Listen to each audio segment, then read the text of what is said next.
आज का जो अपना टॉपिक रहेगा आईओटी में वो है माइक्रो कंट्रोलर। इससे पहले 3 क्लासें अपनी हो चुकी हैं जिसमें आईओटी का इंट्रोडक्शन अपन ने कर लिया, उसके बेनिफिट, उसकी विशेषताएं, उसके अलावा आईओटी का जो 5 लेयर आर्किटेक्चर है वो भी अपन ने देख लिया। उसके अलावा जो अपनी तीसरी क्लास थी उसके अंदर अपन ने सेंसर और एक्चुएटर को भी डिटेल में कर लिया। अभी ये चौथी क्लास है, चौथी क्लास में अपन करेंगे माइक्रो कंट्रोलर की आईओटी जो डिवाइस है उसमें जो माइक्रो कंट्रोलर है वो कैसे क्या काम करता है। अब देखो दोस्तों, यहाँ पे एक चीज है कि जैसे पीसी की बात करें अपन, जो अपना कंप्यूटर है उसमें अपना यूज होता है माइक्रो प्रोसेसर। जो पीसी वगैरह अपन यूज करते हैं उसमें माइक्रो प्रोसेसर का यूज होता है। अगर मैं बात करूं आईओटी के जो डिवाइस है जैसे स्मार्ट वॉच अपनी हो गई, स्मार्ट फैन हो गए, उनके अंदर जो जो यूज होगा उसको अपन बोलेंगे माइक्रो कंट्रोलर। तो जो माइक्रो कंट्रोलर है वो एक एम्बेडेड कंट्रोल है, यानी जो आपके एम्बेडेड सिस्टम है। जैसे बात करूं एम्बेडेड सिस्टम का मतलब हो गया आपका, जैसे स्मार्ट वॉच होगी, स्मार्ट फैन है, स्मार्ट वॉशिंग मशीन है, ये सारी चीजें आपके एम्बेडेड सिस्टम के अंदर अंतर्गत आती हैं।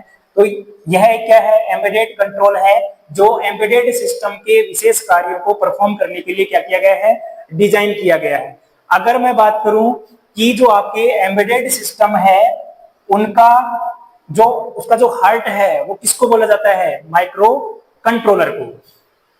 अगर मैं बात करूं इसकी साइज की, जो आपका माइक्रो कंट्रोलर है उसकी साइज की अगर मैं बात करूं तो इसकी जो साइज है वो माइक्रो प्रोसेसर से भी क्या होती है, छोटी होती है। इसमें जो पावर जो बचाता है ये वो माइक्रो प्रोसेसर की तुलना में इसमें जो पावर सेविंग होता है वो भी क्या रहता है, ज्यादा रहता है। इसके अलावा कोई भी किसी भी एप्लीकेशन में किसी एक सिंगल टास्क को मेरे को अगर एग्जीक्यूट करना है तो वहां पे मैं माइक्रो कंट्रोलर का क्या कर सकता हूँ, यूज कर सकता हूँ।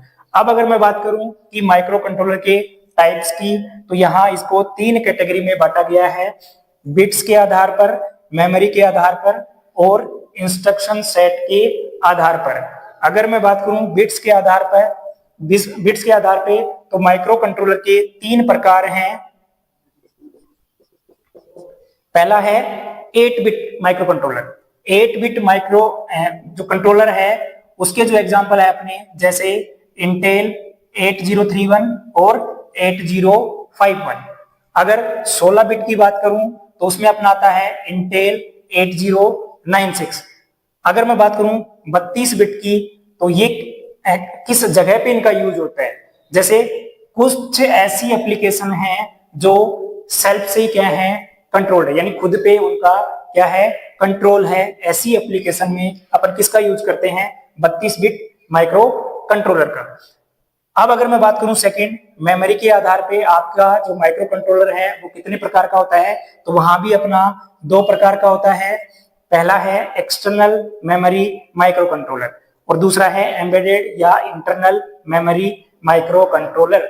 अब देखो जो माइक्रो कंट्रोलर है उसके पास खुद का एक सीपीयू है, तो उसमें कोई भी आपका डेटा जाएगा तो उसको स्टोर करने के लिए अपन को मेमोरी की क्या होती है, जरूरत होती है। तो कुछ डिवाइस ऐसे हैं जिनमें जो मेमोरी है वो बाहर से यूज होती है, तो ऐसा जो माइक्रो कंट्रोलर होगा वो कौन सा कहलाएगा, आपका एक्सटर्नल मेमोरी माइक्रो कंट्रोलर। और जो एम्बेडेड या फिर इंटरनल मेमोरी माइक्रो कंट्रोलर है उसमें पहले से ही आपकी मेमोरी क्या होती है, इनबिल्ट रहती है। अब अगर मैं बात करूं थर्ड टाइप की, तो वो है इंस्ट्रक्शन सेट के आधार पर। जो आपका माइक्रो कंट्रोलर है वो इंस्ट्रक्शन सेट के आधार पे भी 2 तरह का होता है, जिसमें पहला है सिस्क और दूसरा है रिस्क। सिस्क जो है उसकी फुल फॉर्म आपकी होती है कॉम्प्लेक्स इंस्ट्रक्शन सेट कंप्यूटर।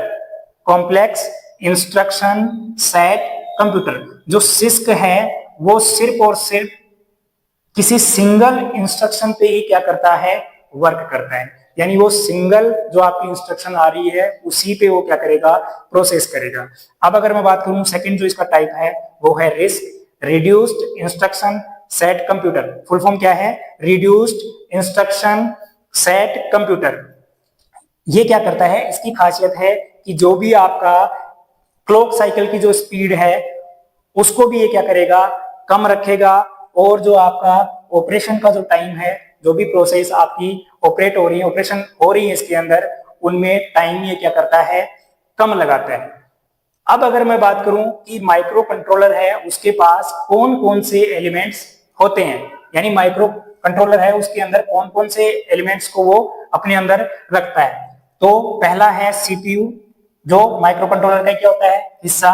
इसके अलावा उसमें मेमोरी भी रहेगी आपकी, पैरेलल इनपुट आउटपुट जो पोर्ट हैं वो भी उसमें रहेंगे, सीरियल जो पोर्ट हैं जैसे अपने पीसी वगैरह में आते हैं वैसे उसमें भी ये पोर्ट अपन को देखने को मिलेंगे। इसके अलावा टाइम काउंटर की जो भी प्रोसेस है वो कितने टाइम में क्या एग्जीक्यूट हो रही है उसके लिए अपन टाइम काउंटर का यूज करते हैं। इसके अलावा क्या होता है ADC, analog to digital converter, वो भी आपका किसका हिस्सा है माइक्रो कंट्रोलर का। इसके अलावा इसका एक और एलिमेंट है DAC, digital to analog converter, तो ये इसके एलिमेंट हैं। तो आज का जो वीडियो था ये था अपना माइक्रो कंट्रोलर के ऊपर। ये थोड़ा सा जो भी अपन ने अभी किया है वो पूरा माइक्रो कंट्रोलर क्या कर रहा है डिफाइन कर रहा है। धन्यवाद।